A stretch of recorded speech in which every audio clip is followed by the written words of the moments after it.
Hey everyone, Till here. This is the handwriting and note-taking review for the Lenovo Legion Tab Gen 3, released in January 2025.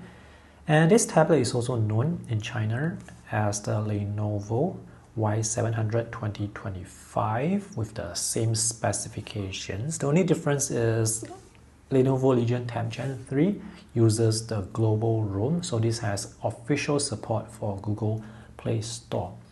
And this tablet has pen support, and this is the Lenovo Tab Pen Plus. Alright, disclaimer, this is not a review unit. I have purchased this tablet second-hand for the purpose of making this review so that after I sell the tablet, after the review, I will not lose too much money. So if you guys have intention to buy this tablet after watching the review, consider supporting my YouTube channel and the work that I do here by making your purchase through the affiliate links that I have for you in the video description below. I get to earn some money for each sale, but at no extra cost to you. If you're buying from Shopee SG, you can click through the Shopee links and you can get a Shopee voucher up to 30% off credited to your Shopee account. Let's talk about the Lenovo Tab Pen Plus first. So this is an optional purchase that costs US $50, and this is a Bluetooth stylus with internal battery, so charging is required. You can charge this pen using the USB-C port here, and this pen has no eraser at the back. Design of this pen is almost cylindrical except for this flat side here, which can attach magnetically to some tablets, but this does not support magnetic charging.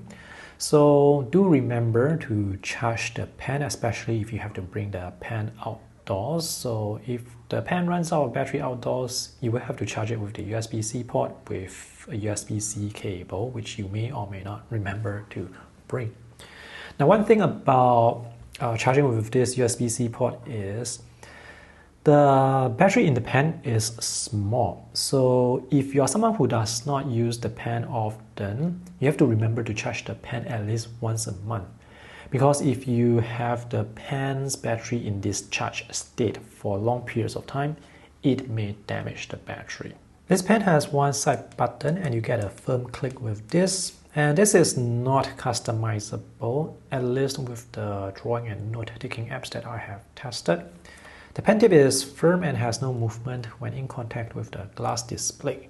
The pen tip is replaceable, and pen tip replacements are not expensive. You can find 4 pieces for US $10 on AliExpress. And this plastic pen tip seems to have a matte textured surface, but this pen tip is still quite smooth on the glass surface. This is a well-made pen that is comfortable to hold and has a good grip, and it's not too heavy. The pen supports 4000 over levels of pressure sensitivity and has tilt sensitivity as well, and palm rejection works quite well with the tablet. If I'm not wrong, this tablet actually comes with a glass screen protector, and that screen protector actually affects the drawing performance of the pen, but not the writing performance. And also this tablet comes with a case, and this is a nice case because when you have the case on, you can place the tablet flat on the table and just write, and the tablet will not wobble. This display is laminated, so there is almost no gap between the line and the pen tip. So when you're writing or drawing, it looks like the line is coming out from directly beneath the pen. Now if you have the glass screen protector on the display, that will add a tiny gap between the line and the pen tip. Pen latency performance is pretty good, and together with the 165 Hz refresh rate, there is almost no latency when writing or drawing. So as I draw this long sweeping line with normal drawing speed, I can barely see the line trying to catch up with the pen tip. So there's no latency gap, as the line is always directly beneath the pen tip. But of course, the latency performance will vary depending on which app you use. This tablet has an 8.8-inch LCD display, and the aspect ratio is 16:10. So the iPad mini is actually slightly wider compared to the Lenovo tablet. And this is a tablet that you can hold in one hand easily. So you can actually just hold it like this and take notes. And this size, I would say, is still big enough for taking notes. So this is how big the tablet is when compared to a notebook, which in this case is actually wider. This is a small tablet, but it's not too small for taking notes.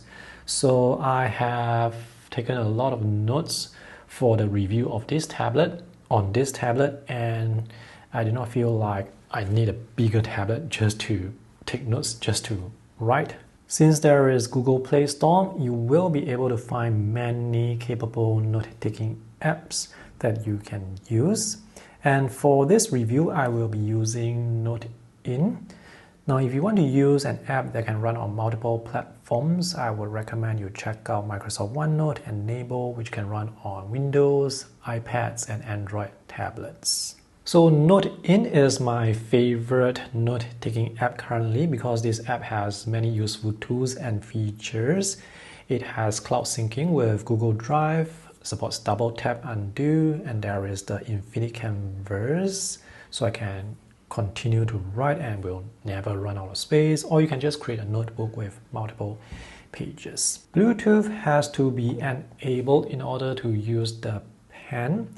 If you disable Bluetooth, the tablet can still detect the pen, as in when the pen is near, you will still see the cursor, but when you tap and write, nothing happens. You don't actually need to pair or connect the pen with Bluetooth to the tablet, but you do need to enable Bluetooth. Alright, let's write something generic. This app supports pressure sensitivity and palm rejection, and this app can capture my handwriting style quite accurately. When writing, I will consider the tapping sound to be minimal. So this is not noisy, which is good. So when you're taking notes, it won't be distracting, you won't be disturbing other people. Palm rejection works really well.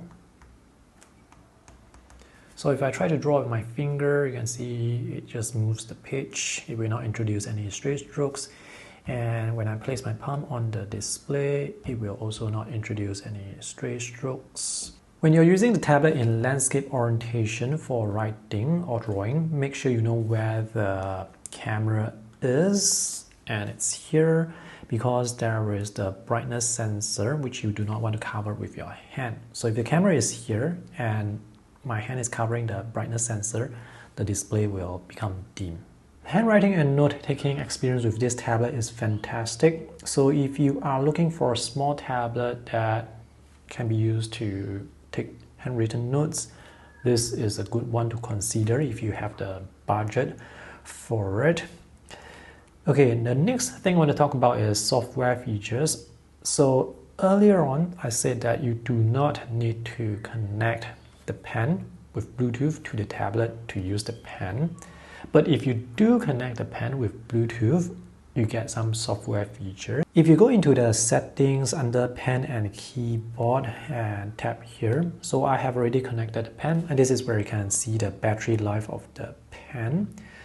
There is this stylus toolbox here, which you can enable or disable. It's actually this little button here that you can press for some shortcuts, which I will talk more about later. So if you don't want to use this, you can just disable it. There is the handwriting feature, so you can tap into the text box and write, and your handwritten notes will be converted into text. You can hold down the button, the side button here, to take a quick note, and I have disabled this because it's quite irritating as it activates way too easily. So sometimes I would just press the button accidentally and just tap on the display, and this quick notepad will appear, and this is very irritating. So let me just minimize this and disable this. When the tablet is asleep, you can press and hold the set button and tap on the sleeping tablet to take a quick note. And here you can set the side button to show or hide the stylus menu. So you can actually hide this icon, but still press the button to show the toolbar. Let me just disable this, and you can use this side button as a remote for slideshows or taking photos or videos. When you swipe from the bottom left corner like this will open up Easy Jot, which is a screenshot feature that lets you circle things, and then you can save this screenshot with your annotation or notes. So let me just close this. And if you swipe from the bottom right, this will open up quick notes. Sometimes the swipe doesn't activate. Let me just close this. There are some palm rejection features here, which I do not use, so I leave them as default. I only use the palm rejection features from the note-taking apps. And there is the anti-lost alert, and you can show the pointer when hovering, or you can choose to hide the pointer or cursor. You can also enable the handwriting sound if you want to, and that's pretty much it for the settings. Let's look at some of the tools you can use from this shortcut. So the first shortcut is for the Easy Jot, which is the screenshot feature that lets you make annotations or write something and you can save the screenshot.